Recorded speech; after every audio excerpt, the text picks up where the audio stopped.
अस्सलामुअलैकुम दोस्तों, voice of Japan से मोहम्मद इदरीस आपकी खिदमत में हाजिर है जापान से। तो दोस्तों आज की वीडियो है जी रेफ्यूजी वीज़ा वालों के बारे में कि जो लोग जापान में है, चाहे वो किसी भी कंट्री के हों, जिन्होंने रेफ्यूजी अप्लाई किया हुआ है, रेफ्यूजी असाइलम पॉलिटिकल स्टे, यानी कि यही है जी मेरी जान को ख़तरा है अपने मुल्क में, तो इसलिए किसी भी कंट्री में जाके अप्लाई किया जाता है। तो ना जापान में तो नामीन बोलते हैं इसको। तो इनको 6-6 महीने का वीज़ा मिलता है, 3 महीने का या 6-6 महीने का। जिनको 3 महीने का मिलता है उनको तकरीबन वर्क परमिट जो है वो नहीं मिलता, लेकिन 6-6 महीने का नॉर्मल वीज़ा मिलता है। तो अच्छा, इसके बारे में ये है, एक वार्निंग समझ लें या एक एहतियात समझ लें कि इसके बारे में करनी चाहिए कि ज़्यादातर लोग जो हैं वो इस चीज़ को फॉलो नहीं करते और बाद में फिर मुश्किल पैदा होती है। जिनमें से एक सबसे तो है पहली जो नेनकिन है, ये इंश्योरेंस के बारे में, पेंशन इंश्योरेंस जिसको बोलते हैं, शकाई होकन समझ लें। अब जो लोग जापान में हैं उनको इस चीज़ का पता है कि किसी भी कंपनी में जब काम शुरू करते हैं तो शकाई होकन वगैरह ओपन करते हैं, यानी कि शुरू करते हैं, जिसमें आपकी पेंशन भी जाती है हर महीने और आपकी जो हेल्थ इंश्योरेंस है वो भी जाती है। सैलरी टैक्स तो वो तो है कटना ही कटना है, तो वो सब एक साथ में ही कटते हैं। अब कुछ कंपनियां बोलती हैं कि ना भी करें तो गुजारा चलता है, लेकिन ज़्यादातर कंपनियां अब इसके बारे में बोलती हैं जी लाजिम चाहिए। इसमें तो है 2-3 वीडियो मैं बना चुका हूं। तो लोग क्या करते हैं, इसमें थोड़ा हल्का सा मैं चले बता देता हूं कि लोग एक बार जब करवाते हैं पेंशन ये शकाई होकन, फिर वो कंपनी से काम छोड़ते हैं तो दूसरी कंपनी में जब लगते हैं तो वहाँ पर फिर उसको कंटिन्यू नहीं करते। तो 4-6 महीने तो आराम से गुजर जाते हैं, लेकिन 7-8 महीने के बाद आपको फिर इमिग्रेशन वाले बुला लेते हैं और ज्यादातर लोगों का वर्क परमिट कैंसिल हो जाता है। ये मैंने खुद अपनी आंखों से देखा है, बल्कि 2 बंदे मैंने देखे हैं जिनका इस किस्म का काम हो चुका है। तो इसके लिए सबसे आसान तरीका यह है कि या तो ये शकाई होकर शुरू ना करें, स्टार्ट ही ना करें पहले ही, तो कोई मसला नहीं होता। लेकिन जब एक बार शुरू हो गई तो फिर इसको स्टॉप ना करें, जैसे भी हो, मुश्किल से ही हो, लेकिन इसको कंटिन्यू लाजम रखें, ये ज़रूरी है। इसको अगर स्टॉप करेंगे तो फिर आपके लिए मुश्किल हो जाएगी, वीज़ा का मुश्किल हो जाएगी। और बाकी भी सब लोगों के लिए है, अब तो ये ज़रूरी हो चुकी है। अगर दूसरा किसी का जापानीज़ बीवी का या कंपनी का वीज़ा भी है तो वो ये नहीं करेंगे, शकाई होकर नहीं बनवाएंगे तो उनको परमानेंट वीज़ा नहीं मिलेगा। ये भी एक रूल मैंने देखा है, अभी एक वकील से पूछा है, तो ये भी एक रूल है।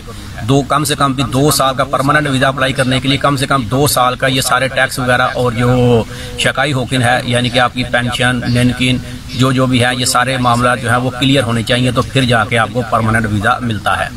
पासपोर्ट अप्लाई करना हो तो उसके लिए तो 1 साल के डॉक्यूमेंट्स हैं, लेकिन परमानेंट के लिए 2 साल के ये सारे डॉक्यूमेंट्स हैं। और साथ में और भी आपका टैक्स वगैरह क्लियर हो तो फिर आप ये अप्लाई कर सकते हैं। ये एक हो गई मिस्टेक, यानी कि ये रेफ्यूजी वालों के लिए समझ लें कि ये भी बड़ी मिस्टेक हो गई। और दूसरी मिस्टेक ये है कि अपना एड्रेस जो है वो बार बार चेंज करना। ये एड्रेस का मामला जो है ये बहुत ही नाजुक मामला है कि जैसे ही आप एड्रेस चेंज करते हैं आपकी सिटी चेंज होती है, आपका सूबा चेंज होता है, तो फिर वहाँ के हिसाब से जो भी मामला हैं वो चलते हैं। आप भी समझ सकते हैं कि अपनी होम कंट्री के बारे में देख लें कि वहाँ पर जब सूबा चेंज होता है तो सूबे में क्या क्या सिस्टम है, किसी में नरमी है, किसी में सख्ती है। तो इसी तरह पूरी दुनिया में भी यही सिस्टम चलता है, किसी सूबे में कुछ और सिस्टम है, थोड़ा सा नरम है, किसी में थोड़ा सख्त सिस्टम है। तो इस किस्म के मामला भी होते हैं। जब एड्रेस बार बार चेंज किया जाए तो भाई उसमें भी मुश्किल हो सकती है, बल्कि आपका जो केस है वो 1 साल या 1.5 साल या 2 साल के अंदर भी केस खत्म किया जा सकता है, क्योंकि जिस सूबे में आप गए हैं फिर उस सूबे के हिसाब से आपका मामला चलेगा।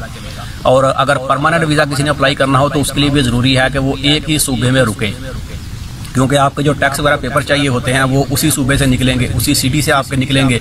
तो जब आप वो बार बार चेंज करेंगे तो वो आपको 2 साल के पेपर जो हैं वो एक सिटी से नहीं निकल सकते, क्योंकि वो बोलेंगे ये दूसरी सिटी से आप जाके ले लो जहाँ पर आप पहले थे, सिटी सेंटर से, या जिसको समझ लें यूनियन काउंसिल बोलते हैं, वहाँ से जाके आप लें पेपर। और फिर यहाँ से जो 1 साल के या 6 महीने के तो मिलते नहीं है, 1 साल का ही होता है पूरा प्रोसेस कंप्लीट। तो इसलिए एक जगह पे ही अपना एड्रेस रखने की कोशिश करें, या 2 जगह पे हो जाए, लेकिन बार बार 5-6 बार चेंज करेंगे तो इसमें मुश्किल हो जाएगी। अब अगर किसी दोस्त को कोई बात बुरी भी लगी हो तो भाई वो खुद अपना अप्लाई करके देखे, किसी और के ऊपर तजर्बे ना करें, सबसे आसान है। अभी जैसे मुझे आज ही एक दोस्त ने मैसेज किया, जी आप ये बात भाई झूठ ना बोलो कि एक बंदे ने स्टूडेंट वीज़ा था और उसने शादी की जापानी से। ये नेपाली के बारे में मैंने एक वीडियो बनाई थी 2-4 दिन पहले कि उसने शादी की जापानी से लेकिन फिर भी उसको वीज़ा नहीं मिला। ऐसा तो हो नहीं सकता भाई।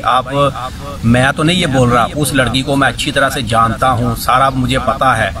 और उस लड़के ने क्या किया कि ओवर वर्क किया था, स्टूडेंट वीजे के ऊपर 28 घंटे काम की इजाजत है। उससे ऊपर काम करेंगे तो ओवर वर्क में आएगा और ये आपका बहुत बड़ा एक क्राइम है जापान में।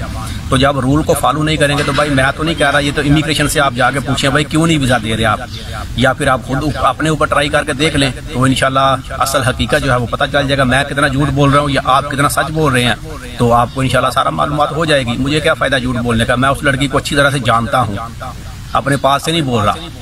अभी भी इस वक्त भी वो लड़की जो मैं आज वीडियो ये बना रहा हूँ, ये 19 या 20 मार्च को 2021 को वो लड़की इस वक्त नेपाल में है और ये तकरीबन 1 महीना तकरीबन हुआ है, 2 हफ्ते या 1 महीना हुआ है, अभी वो गई है नेपाल वापस। और वो बोल रही थी कि मुझे एयरपोर्ट पे छोड़ दें।